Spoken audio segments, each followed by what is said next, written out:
Running aground isn't always fatal to a vessel. However, in this case, it proved to be very fatal for one of the Manitoban riverboats. This is the wreck of the S.S Alpha. Alpha was a wooden steamship that operated on the rivers of Manitoba. She was launched on July 5th of 1873. Her builder and first owner was J.W. Flatboat McLean. His ownership was complicated by his British citizenship, since the Alpha would routinely have to cross the US-Canadian boundaries, while traveling from Grand Forks, Minnesota to Fort Garry, Manitoba.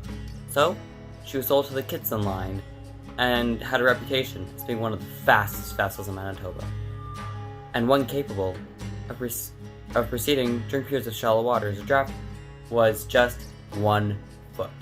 Just one. Running aground didn't always end with the career of a prairie steamboat, but it did with the Alpha when she ran aground in the Assiniboine River on April 27th of 1885. She was in a shallow area of the river while traveling between Winnipeg and Brandon. It was abandoned and later stripped of its cargo and mechanical parts.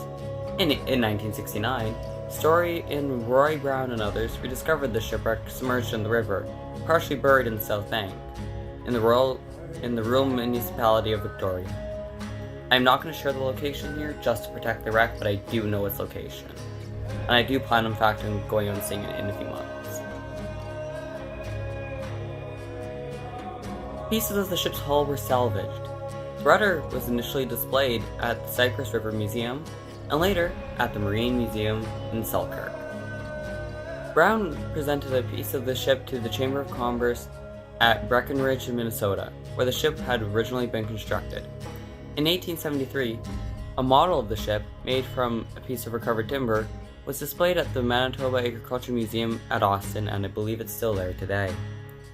Her grounding was due to human error. Her captain took a risk during flood time of all times.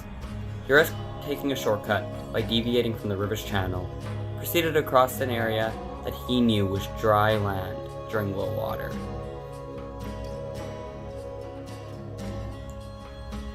The wreck, because of that, was left high and dry, about 15 feet from the river. And when the flood passed, locals cannibalized some of the ship's fittings and sound lumber. Silt from subsequent floods buried the wreck site, so it was lost, until it was re-exposed in 1958, when that year's floods cut a new channel through the wreck site. Her rudder is still at the Maritime Museum today. However, she has been mostly forgotten about. The coordinates for wreck are only known to a few, because the ones given online are not accurate. They're quite far off, actually. However, if you guys want to see a video of me going out there, let me know down in the comments below. Anyways, Warship Guy 2005 signing off.